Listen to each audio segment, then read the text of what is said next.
know how difficult this must be for you. Do you? Military intelligence must know what happened, what went wrong. Breaking down leads. You're just one of many. How did the enemy know exactly where and exactly what time the raid was to take place? Do you believe I'm a spy or something? Certainly not. But how can I believe this? It's the truth. I'm not a mental case, you know. It happened just as I said it happened. It was not an hallucination.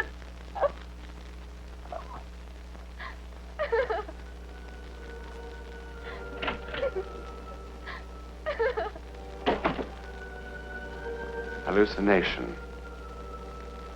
The perception of objects which have no reality, usually arising from disorders of the nervous system. Well, perhaps. But 3 of England's finest neurologists examined Emily McDougall all that summer of 1943 and found her nervous system quite normal. But what could it possibly have been but an hallucination?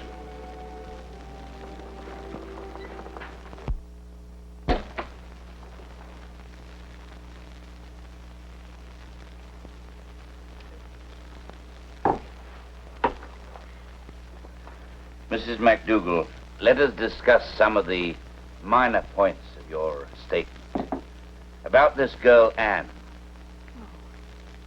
So now Anne's an enemy agent, too, Well, she happens to be from Omaha, Nebraska, which I understand is still in Allied hands. Mrs. McDougall, we lost almost 6,000 men in that raid. Sorry. Now, tell me about Anne.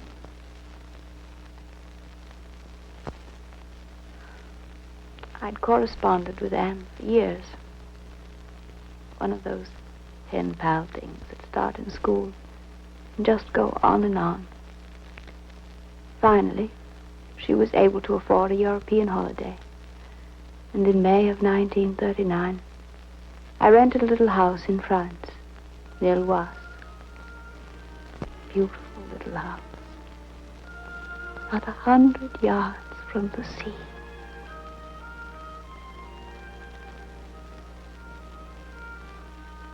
First, I thought it was the sea.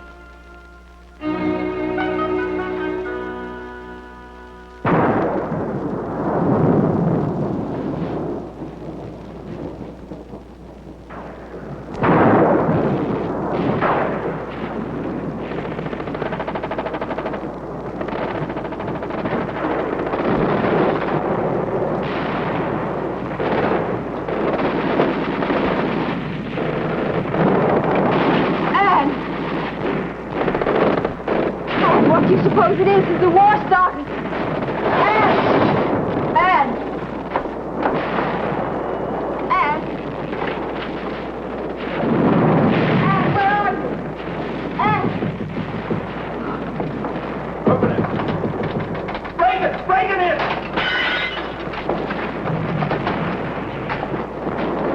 Easy with him. What do you think he is, a sack of potatoes? Now get back and find a medical officer. Get him over here straight away.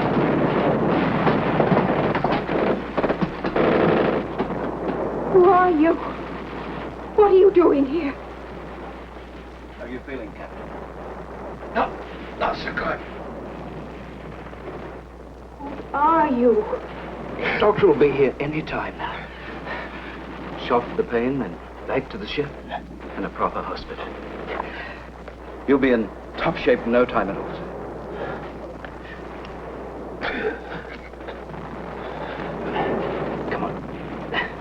Take your mind off your troubles. Did you ever see such a bloody mess? Where were the ships, the planes? How could so many things go wrong? Hitler would dance a jig when he hears how we botched this one. He'll make August 12th a national holiday. Free beer and pretzels for everyone. Hang on. The doctor will be here any second. Answer me. Why don't you answer me? Sergeant, Sir? if the doctor shouldn't come in time, Now, don't talk like that, sir. if I shouldn't get back all right, look up my wife. Understand? Make it as easy as you can. And tell I love her. Emily, I love you.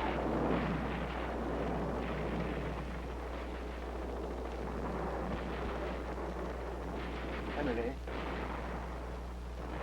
I love you.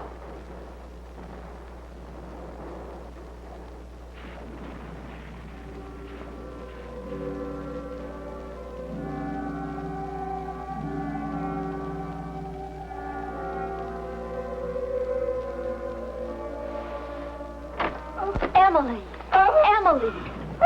Stop it! Stop it! What's the matter, darling? Everything's all right? Oh, come on now, calm down. Did you have a bad dream? Oh, well, it's only thunder, dear. There goes our picnic. It's an awful dream. There was a battle. And they brought this man in. And he was so badly hurt. And as he was dying, he called my name. Emily, I love you. Darling, I thought a librarian was just supposed to dust the books, not read them. The hero dying in battle with the name of his beloved on his lips, just like a romantic novel. It's not funny. But it was only a dream. It didn't seem like a dream. Dreams never do. Now look, we only have a few days left in France and we're going to have fun. You'll be back in that musty library soon enough. It didn't seem like a dream. Now you go back to sleep, darling.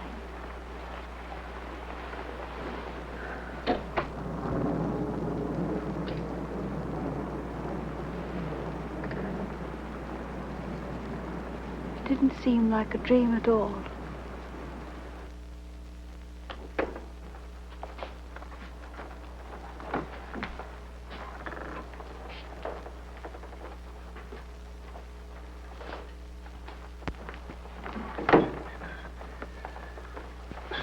I'm sorry. 8 books are the maximum. But I need every one of them. And 10 more beside, to tell the truth. I'm sorry. But don't keep saying you're sorry. I need the books. I'm sorry. What is it?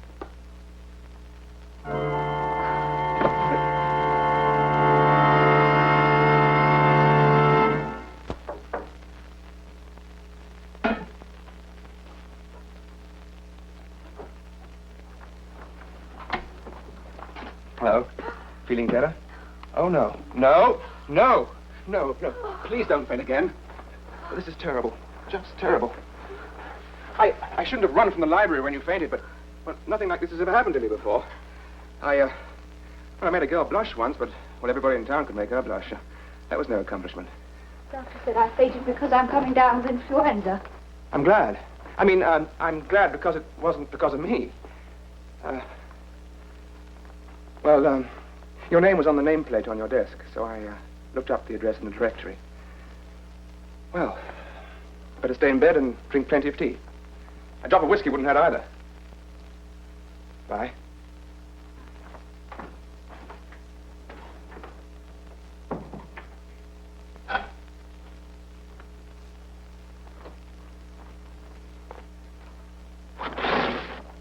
Sir, I'm terribly confused. Oh? About what? Have I seen you before? Well, I came down from Dorking.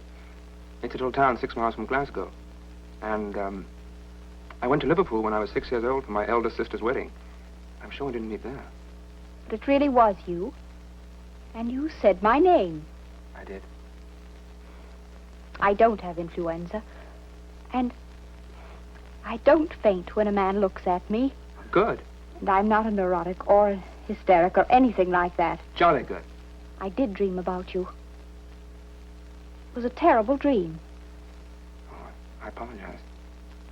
You're making fun of me. No, I'm not. Really, I'm very sympathetic. You're laughing at me. No, really. Go away. I'm not laughing at you, miss. Really, I'm not.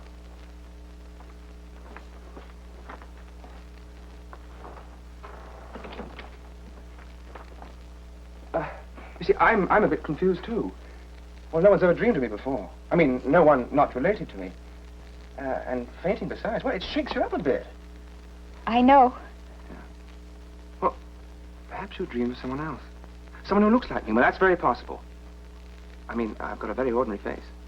You have not. You've a marvelous face.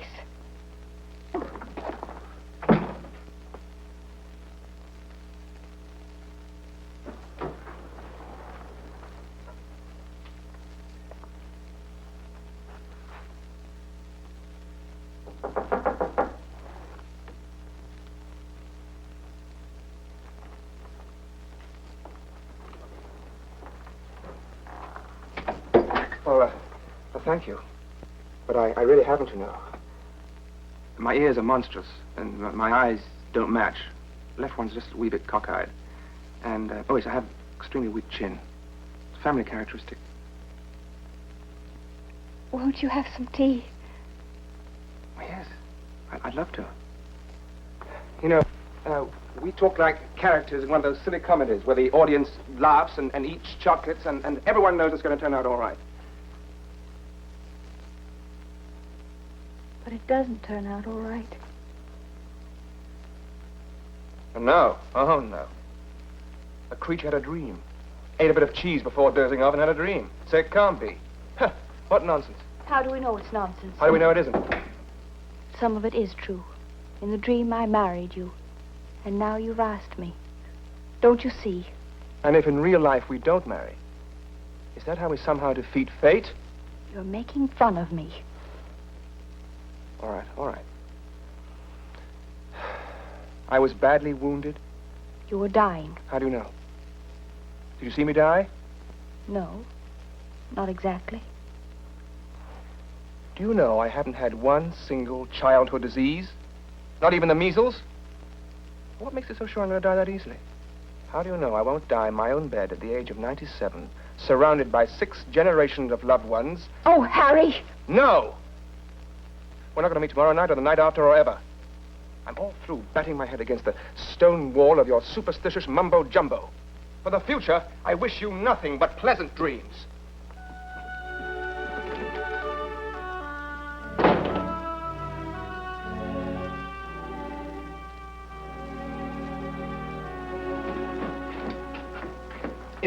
In that dream, or whatever it was, I was wounded in a war? Yes, of course. About the same age as I am now? Yes. What war? Thank you, my good man.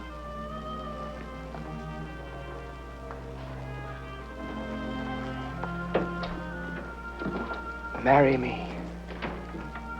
All right, all right, all right, all right. All right.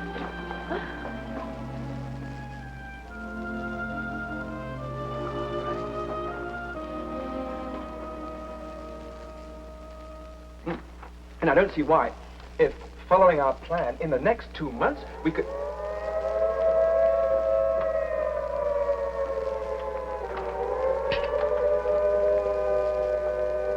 There's nothing to worry about. Just an alert. First day of war is always the worst.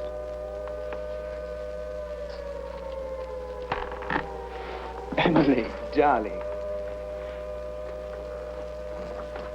In about a month from now, Adolf will be on his bony knees begging our pardon. Can't you just hear the dear chap explaining the whole thing was a slight misunderstanding?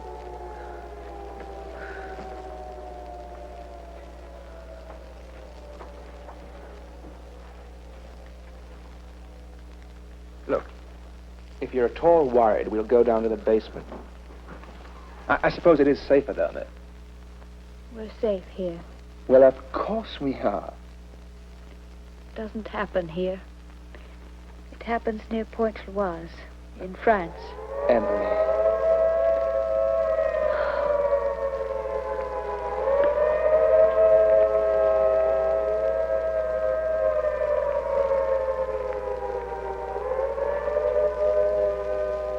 Emily.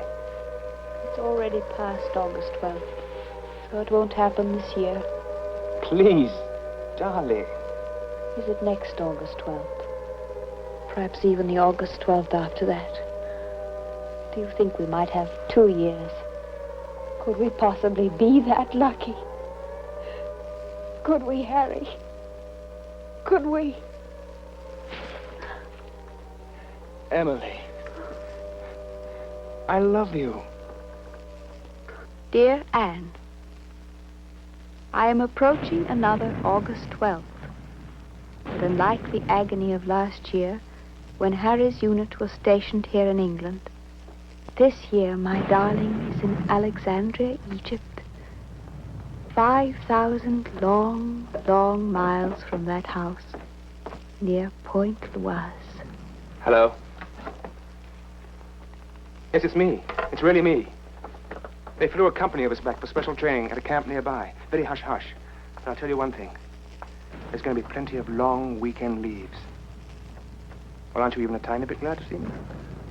Oh, Harry. So, it's to be this August 12th.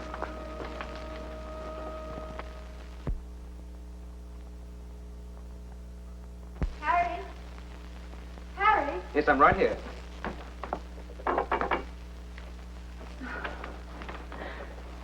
I woke up. You weren't there.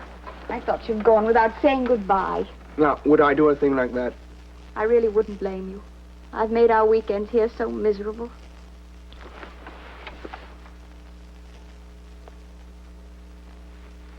Why are you up so early? Oh, couldn't sleep. Why? No reason? How long have you been awake? I don't know. It's almost 5. I'd best start breakfast. Emily, Yes? you know, in that dream of yours, I was a captain, wasn't I? That's right. Thank heaven you're just a lieutenant. If some things are wrong, maybe everything's wrong. Yes.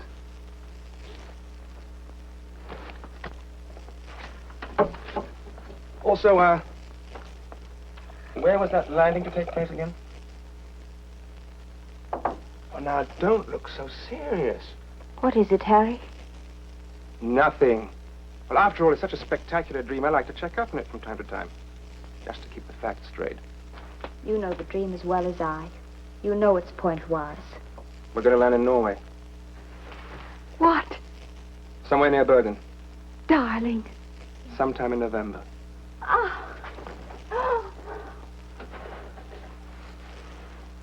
Is that true? Well, of course. Why didn't you tell me before? I can get court-martialed for even telling you now. Harry, if you ever lied to me about this. I wouldn't. Yes, you would. All right. On some distant August 12th, when GHQ says, off to Pointe-Loise, boys, I shall instantly phone you and say, guess what? What good would that do? If you didn't tell me the truth, I'd never forgive you. Even if my dream were insane, and you came back, or if you die of your wounds. Until I died, I wouldn't forgive you. Forgive me for what? Sparing you senseless worry? Denying us one honest moment before we said goodbye. Why, you sentimental little... I mean it, Harry.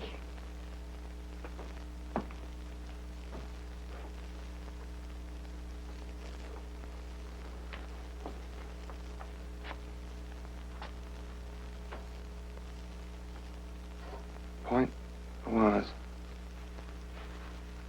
What? Oh, nothing. Nothing.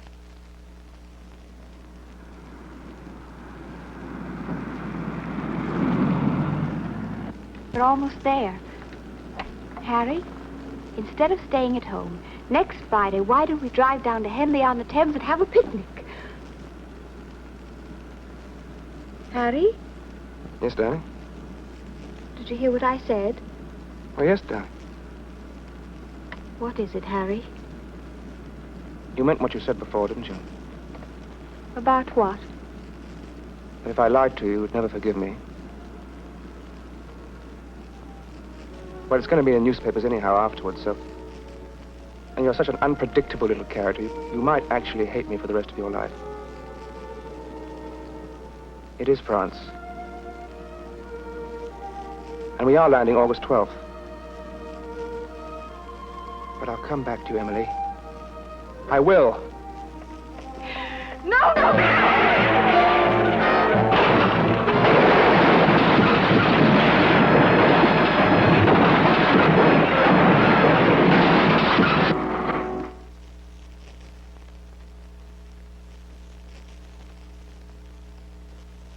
Welcome back. You had a motor accident. You're in St. Martin's Hospital.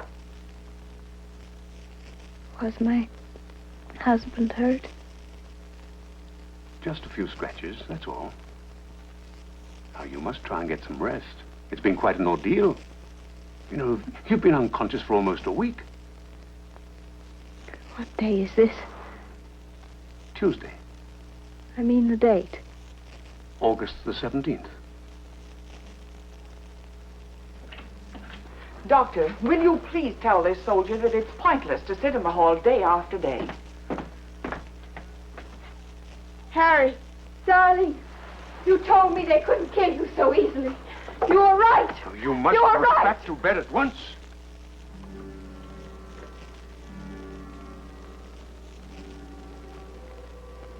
Harry's dead, isn't he?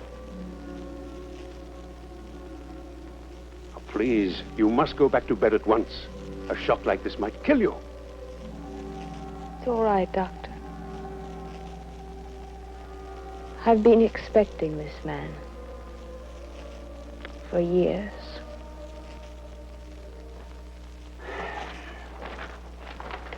And you expect me to believe that the knowledge of this raid was a dream, an accident in time? Believe what you wish. Mrs. MacDougall, I deal in facts. And the only fact I have is that you were in hospital, unconscious, in a delirium. And in that delirious state, you mentioned again and again the exact time and place of a raid that was yet to take place. He's dead now, poor chap, and you can't hurt him anymore with the truth. Did he mention the raid beforehand to you? Why won't you believe me? And so what did Emily's psychic experience really prove? That fate can't be changed no matter what? Yes, I suppose so.